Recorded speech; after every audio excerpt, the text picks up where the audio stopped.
नमस्कार मित्रों, welcome back to my channel. मित्रों, आप सबका इस वीडियो में हार्दिक स्वागत है और इसमें बहुत ही महत्वपूर्ण जानकारी आपको प्राप्त होने वाली है।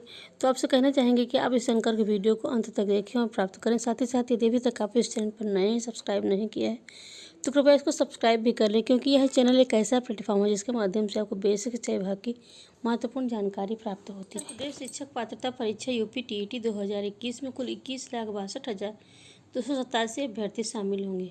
इसमें 8,10,201 अभ्यर्थी ऐसे हैं जिन्होंने प्राथमिक और उच्च प्राथमिक दोनों स्तर की परीक्षा में सम्मिलित होने के लिए आवेदन किया है। परीक्षा नियामक प्राधिकारी कार्यालय को कुल 13,52,086 आवेदन मिले हैं। परीक्षा 28 नवंबर को 2 पालियों में कराई जाएगी। उत्तर प्रदेश शिक्षक पात्रता परीक्षा के लिए 7 अक्टूबर से ऑनलाइन आवेदन आमंत्रित किए गए। पंजीकरण के लिए अंतिम तारीख 25 अक्टूबर निर्धारित थी। इसी बीच हाईकोर्ट में दायर संदीप मिश्रा व 4 अन्य की याचिका में पारित 22 अक्टूबर के आदेश के अनुपालन में राष्ट्रीय मुक्त विद्यालय शिक्षा संस्था NIOS से diploma in elementary education DLED प्रशिक्षण प्राप्त अभ्यर्थियों को भी औपबंधिक रूप से सम्मिलित करते हुए एक दिन की तारीख बढ़ा दी गई। शुल्क जमा करने और फोटो अपलोड कर आवेदन करने की अंतिम तिथि 28 अक्टूबर तक कुल 13,52,086 अभ्यर्थियों ने पूर्ण आवेदन किया है। परीक्षा नियामक प्राधिकारी सचिव संजय कुमार उपाध्याय के मुताबिक परीक्षा केंद्र को अंतिम रूप दिया जा रहा है। परीक्षा 2 पाली में संपन्न होगी। सुबह 10 से दोपहर 12:30 बजे तक की पहली पाली की परीक्षा में प्राथमिक स्तर में आवेदन करने वाले अभ्यर्थी शामिल होंगे। दोपहर 2:30 बजे से 5 बजे तक होने वाली दूसरी पाली में परीक्षा में उच्च प्राथमिक स्तर के अभ्यर्थी सम्मिलित होंगे। शिक्षकों की सेवा के लिए वर्ष भर में एक उपार्जित अवकाश को मानव संपदा पोर्टल पर अपलोड किए जाने के संबंध में कार्य जिला बेसिक शिक्षा अधिकारी सिद्धार्थनगर और 29 अक्टूबर का आदेश है। समस्त खंड शिक्षा अधिकारी जनपद सिद्धार्थनगर राष्ट्रीय शैक्षिक महासंघ जनपद सिद्धार्थनगर द्वारा अपने मांग पत्र दिनांक 26/10/21 के बिंदु संख्या 3 में उल्लिखित किया गया है कि शिक्षकों को सेवा के सापेक्ष प्रतिवर्ष एक दिन का उपार्जित अवकाश मानव संपदा पर दर्ज कराया जाए। उक्त क्रम में आप लोगों को निर्देशित किया जाता है किए गए मांग के सापेक्ष नियमानुसार आवश्यक कार्यवाही करना सुनिश्चित करें। देवेंद्र कुमार पांडे, जिला बेसिक शिक्षा अधिकारी सिद्धार्थनगर। और ये 29 अक्टूबर यानी आज ही का आदेश है।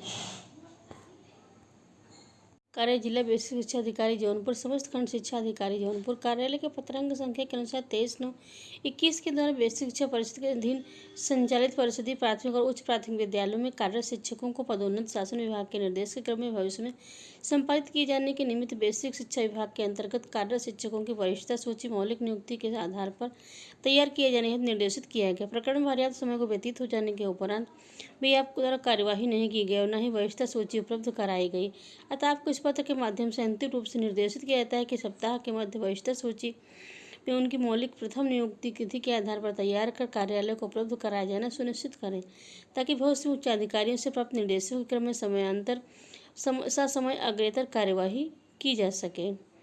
डॉक्टर गोरखनाथ पटेल, जिला बेसिक शिक्षा अधिकारी जौनपुर। आंगनबाड़ी केंद्रों के बच्चों को पढ़ाएंगे शिक्षक और इसके लिए प्रशिक्षण दिया जाएगा। जो बच्चे आंगनबाड़ी केंद्रों में प्राथमिक स्तर की पढ़ाई करते हैं उन्हें परिषदीय विद्यालयों में कैसे पढ़ाना है, इसके लिए अब जिले के 3,000 से अधिक शिक्षकों को प्रशिक्षित किया जाएगा। बेसिक शिक्षा विभाग के स्कूल रेडीनेस कार्यक्रम के तहत होने वाले इस कवायद की शुरुआत जिले के शिवराजपुर से होगी। जिला समन्वयक प्रशिक्षण प्रबोध प्रताप सिंह ने बताया कि जिले में इस तरह का प्रशिक्षण कार्यक्रम पहली बार शुरू होगा। इसके लिए जिले में 1,559 परिषद विद्यालय में से एक अध्यापक को प्रशिक्षण में शामिल किया जाएगा। विकासखंडवार विद्यालयों व प्रशिक्षण में खर्च होने वाले बजट की राशि को अंतिम रूप दे दिया गया। शासन से इस संबंध में कई दिनों पहले निर्देश जारी हो गए थे। अब जल्द से जल्द प्रशिक्षण को शुरू करा दिया जाएगा। 4.5 लाख रुपए खर्च होंगे। BSc डॉक्टर पवन तिवारी ने बताया कि प्रशिक्षण के दौरान कुल 4.5 लाख रुपए खर्च होंगे। इस खर्च में stationery, generator, video album, mask, sanitizer, photo प्रमाण पत्र और भोजन शामिल है। उन्होंने बताया कि विकासखंड में 2 दिनों तक प्रशिक्षण होगा। प्रशिक्षण के दौरान जिन शिक्षकों को सूचना भेजी जाएगी उन सभी को उपस्थित रहना होगा। अगर शिक्षक प्रशिक्षण में शामिल नहीं होते तो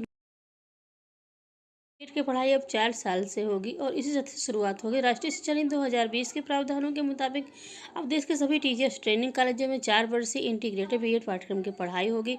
केंद्र देश के कुछ चुनिंदा टीचर्स ट्रेनिंग कॉलेजों को इस कार्यक्रम को पायलट मोड में शुरू करेंगे। 2030 तक सभी BEd कॉलेजों को इस कोर्स के संचालन के लिए संरचनात्मक और मानव आकार दे दिया जाए और इसके लिए बदलाव लाना होगा और इसकी आधिकारिक सूचना जारी कर दी गई। बिहार में भी 4 वर्षीय इंटीग्रेटेड BEd पाठ्यक्रम की पढ़ाई सिर्फ आधा दर्जन संस्थानों में होती है। यह कोर्स बहु विषयक और अंतर विषयगत वातावरण में होगा।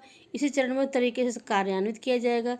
उच्च शिक्षण संस्थानों में अपने अन्य विभागों के मौजूदा विभाग संसाधनों को साझा करना होगा। इसके लिए NCTE विनियम 2014 में संशोधन किया गया है। 4 वर्षीय इंटीग्रेटेड कोर्स 8 सेमेस्टर का होगा। छात्रों को 18 सप्ताह का इंटर्नशिप करना होगा। इंटर्नशिप में क्षेत्र आधारित अनुभव अभ्यास शिक्षण में भी अनिवार्य रूप से करना होगा। कोर्स को अधिकतम 6 वर्ष में पूरा करना होगा। राष्ट्रीय स्तर की परीक्षा के माध्यम से होगा नामांकन। इस 4 वर्षीय पाठ्यक्रम में राष्ट्रीय परीक्षा एजेंसी के माध्यम से राष्ट्रीय सामान्य प्रवेश परीक्षा के जरिए नामांकन किया जाएगा। प्रवेश परीक्षा ऑनलाइन कंप्यूटर आधारित होगी। अभ्यर्थी BA, BEd, BSc, BEd, BCom, BA में नामांकन ले सकें। इस तरह अभ्यर्थियों को 4 वर्ष में ही स्नातक के साथ साथ BEd करने का मौका मिलेगा। इससे उनका 1 वर्ष बचेगा।